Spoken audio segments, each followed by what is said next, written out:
Siren in the frame behind us are all the top ministers. The Prime Minister has already gone inside Parliament. All the others are just going inside the Parliament building because there's a big NDA Parliamentary Party meeting that is beginning ahead of the SIR debate. Prime Minister Modi has been felicitated by the NDA Party members. These are inside visuals that we are getting for you. Prime Minister Modi is expected to address the NDA leaders shortly. Payal Mehta is in fact inside the Parliament complex getting us all those details. Payal, if you can hear me, just take us through what is expected at this Parliamentary Party meeting today.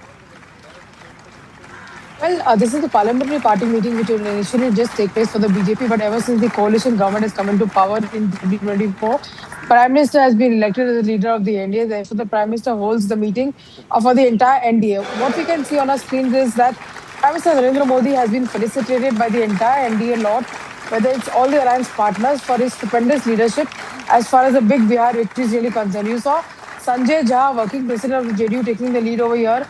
He, in fact, was standing right in front as far as this photo opportunity is really concerned as well. So, big day as far as celebration of Bihar victory is really concerned.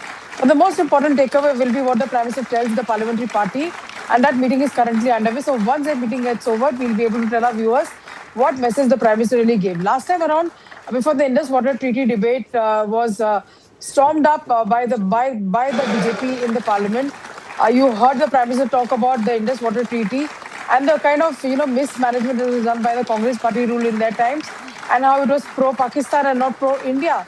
So today, since we are expecting the big debate to take place as far as the SI is concerned, the Prime Minister is likely to shed light on what really that means as well.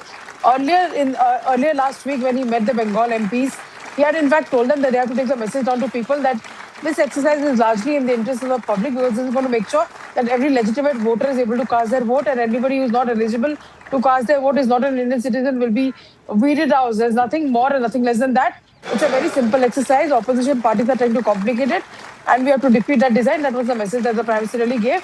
But today, we know that the opposition parties will try to make this opportunity count, even if the discussion is on electoral reforms.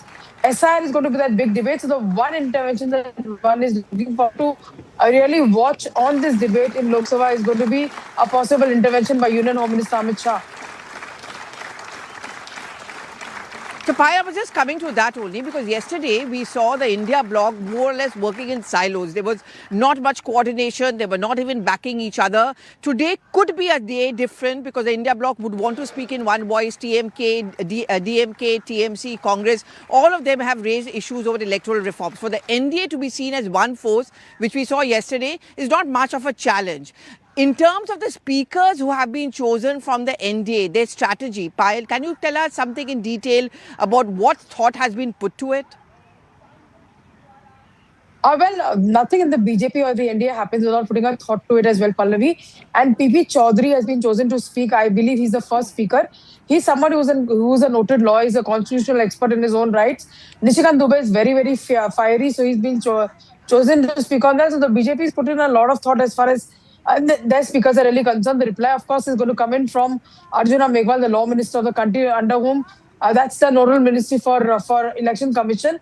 Even though the larger debate is not on the functioning of the Election Commission, but on electoral reforms, that's the name that the government is given. But we have to all wait and see what the Union Home Minister is going to say. Because remember, the opposition parties, especially the Bengal parties like TMC, have been saying that BLO deaths have been happening because of the pressure of the SIR drive as well. But the government were given to understand, Pallavi has all the data in place as to how many deaths have occurred, what has been the result of those deaths. And the government of the day is ready to give them the data and tell them that all the deaths have not been caused because of the action. If the data of the government is to be believed, then every BLO officer does not have to go to more than 6 or 7 houses one day. And those are normally houses which are right next to each other or probably in a high rise. Just on the same floor. So that's something that the government is going to highlight. And you can expect a very fiery response coming in from the Union Home Minister, because Bengal is a big, big fight as far as the BJP is really concerned. The elections are slated to take place early next year. That's right. Thank you very much, Payal, for getting us those details. So the Congress party may think that they put the government in a dock, but the BJP or the NDA rather is not on a back foot.